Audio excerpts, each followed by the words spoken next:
धौलपुर गांव में पिछले 2 साल से बारिश नहीं हुई थी। गांव के सभी लोग परेशान थे। सब तरफ सूखा पड़ा हुआ था। गांव की औरतों को गांव से दूर पानी भरने जाना पड़ता था।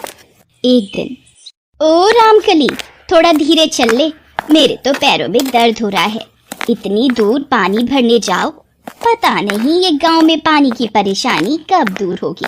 छाया दीदी, शाम घिर आई है, रात का भोजन भी तो तैयार करना है। जल्दी नहीं चलूंगी तो घर कैसे पहुंच पाऊंगी? अरे गौरी कहाँ गई? वो देखो, आगे आगे तेजी से चल रही है। इतनी तेज धूप है, थोड़ा धीरे धीरे चल ले। ये रोजाना पानी भरने इतनी दूर जा जाकर तंग आ गई हूँ। ये मुझे क्या हो रहा है? ये मुझे क्या हो रहा है? मुझे चक्कर आ रहे हैं। मेरा सिर घूम रहा है। हे भगवान! अरे छाया दीदी, लगता है गौरी बेहोश होकर गिर पड़ी है। इसे पानी के छींटे मारो तो होश में आए। भगवान का शुक्र है तू होश में आ गई। अब धीरे धीरे चलना। कब से सोनी के बापू को बोल रही हूँ इस गांव को छोड़कर कहीं दूसरी जगह चल लो, पर ये मेरी सुनते कहाँ है। बिट्टू के बापू तो गांव छोड़ने को मान गए हैं।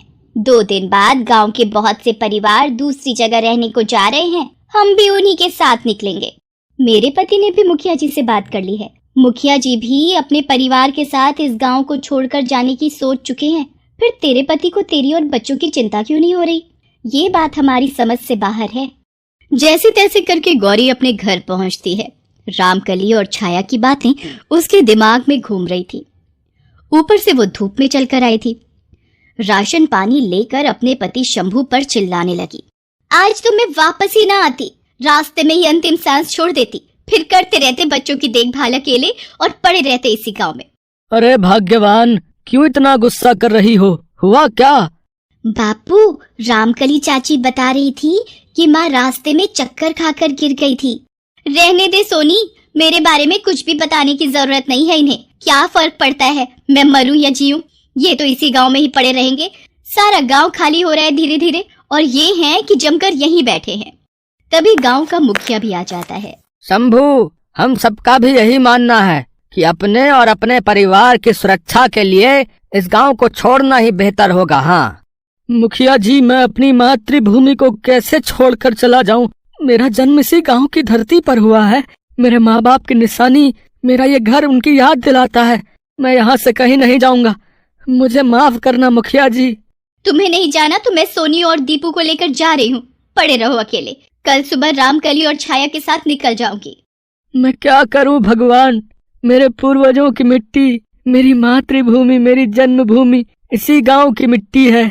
मुझे आज भी अपने स्कूल का वो दिन याद है जब मास्टर जी हमें पढ़ा रहे थे। तो बच्चों, समझ में आया? हमारी मातृभूमि हमारी माता है। इसका मतलब मातृभूमि हमारी माँ के समान है, यानी कि इस गांव की मिट्टी मेरी माँ है मास्टर जी। हाँ शंभू बेटा, मातृभूमि वो भूमि है जहाँ मनुष्य जन्म लेता है। उसकी मिट्टी में खेलकर बड़ा होता है। उस मिट्टी से अपनी जान से भी ज्यादा प्रेम करता है और उसे माँ का दर्जा देता है। मास्टर जी, मैं हमेशा अपनी मातृभूमि, अपने गांव में ही रहूंगा। इस गांव को छोड़कर मैं कभी नहीं जाऊंगा। शंभू की याद वापस आ जाती है। उसकी आंखें आंसुओं से भर आती हैं। अगले दिन धीरे धीरे पूरा गांव खाली होने लगा। सब लोग अपने परिवार वालों के साथ दूसरी जगह जाने लगे। लगता है सब चले गए, पर मैं अपने गांव की धरती पर ही रहूंगा। मैं कहीं नहीं जाऊंगा। गौरी, तुम क्या हुआ? गई नहीं? कुछ भूल गई क्या जो लौट आई हो? हाँ, तुम्हें भूल गई थी, इसलिए वापस आ गई हूँ। मुझे माफ कर दो। मैं तुम्हें अकेला छोड़कर जाने लगी थी। मैं पत्नी का कर्तव्य भूलकर अपना स्वार्थ देख रही थी। आपको मुसीबत के समय अपनों की जरूरत है और मैं आपको ही छोड़कर जा रही थी। मैं कहीं नहीं जाऊंगी, बल्कि इस मुसीबत से निकलने में आपका सहयोग करूंगी। गौरी और बच्चों को वापस अपने पास देखकर शंभू बहुत खुश होता है। उसकी हिम्मत बढ़ गई थी। वो गौरी से कहता है, गौरी, तुम मेरी ताकत हो। अब मैं इस मुसीबत से निकलने का हल जल्दी ही ढूंढ लूंगा। सबसे पहले मुझे इस कुएं के भीतर जाना होगा। कोशिश करता हूँ कहीं से भी थोड़ा पानी की उम्मीद निकल आए। मैं औजार लेकर आती हूँ। बापू, इस कुएं में खुदाई करके हमें पानी मिल जाएगा? हाँ बिटिया, मेहनत करने से सभी काम सफल होते हैं। बापू, हमें आप पर पूरा विश्वास है। आप इस काम को जरूर करोगे। मेरे बच्चों, तुम्हारी माँ और तुम दोनों तो मेरी ताकत, मेरी हिम्मत हो, अब मैं इस काम को आसानी से कर लूंगा। शंभू कुएं में उतर जाता है और खुदाई शुरू कर देता है। कुछ दिन बीत जाते हैं। एक दिन, अरे ये पत्थर कैसा? कहीं इसी कारण तो इस कुएं का पानी नहीं रुका हुआ। इसे हटाकर देखना होगा। बड़ा भारी पत्थर है, मुझे जोर लगाना होगा। क्या हुआ जी, सब ठीक तो है ना? हाँ, वो एक बड़ा पत्थर अटका हुआ है, उसे हटाने की कोशिश कर रहा हूँ। शंभू काफी जोर लगाकर उस पत्थर को हटाने में कामयाब हो जाता है। वो देखता है जैसे ही वो पत्थर को हटाता है वहां से पानी की धार बहने लगती है। वो खुश हो जाता है। अरे यहाँ पर तो पानी है, पर ये पानी इतना चिकना कैसे है? ये तो तेल है जो गाड़ियों में पड़ता है। हाँ, ये वही है। इसका मतलब इस कुएं में तेल है। ये तेल का कुआं है। मुझे ये बात मुखिया जी और सरकारी अफसरों को बतानी होगी। क्या? ये तेल का कुआं है? तुम जल्दी से जल्दी ये बात मुखिया जी को पहुंचाओ जी। हाँ, मैं मुखिया जी को साथ लेकर ही सरकारी दफ्तर जाऊंगा। शंभू दूसरे गांव में मुखिया जी के पास जाता है और उनके साथ मिलकर सरकारी दफ्तर पहुंचता है। ठीक है, मैं आपकी बात पर गौर करने के लिए अपनी एक टीम आपके साथ गांव भेज देता हूँ। जी, इसी कोने में ही तेल मिला है। आप लोग इस कुएं में उतरकर एक बार चेक कीजिए, क्या सच में ये तेल का कुआं है? साहब, ये सही कह रहे हैं, ये तेल का ही कुआं है। और फिर शंभू के द्वारा की गई मेहनत का परिणाम बहुत ही अच्छा निकलता है। गाड़ियां भर भर के कुएं से तेल शहरों में जाने लगा। धीरे धीरे धौलपुर गांव की हालत में भी सुधार आ गया।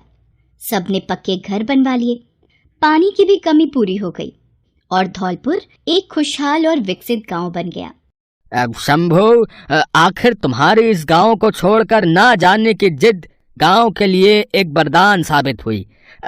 हम सब गांव वालों को तुम पर गर्व है। हाँ, तुमने गांव के विकास के लिए बहुत ही बड़ा योगदान दिया है और अपनी जान की परवाह किए बिना तुम इस गांव की सेवा में डटकर लगे रहे। शंभू, तुम्हें पता है, मैं इसी साल मुखिया के पद से सेवानिवृत्त हो रहा हूँ। मैं और सभी गांव वाले चाहते हैं कि तुम गांव के नए मुखिया के पद पर नियुक्त हो। अब इस गांव को तुम्हारे जैसे सच्चे मातृभक्तों की ही आवश्यकता है। हाँ। शंभू को धौलपुर गांव का नया मुखिया नियुक्त किया जाता है। शंभू के प्रयास से धीरे धीरे धौलपुर गांव एक प्रगतिशील गांव में तब्दील हो जाता है।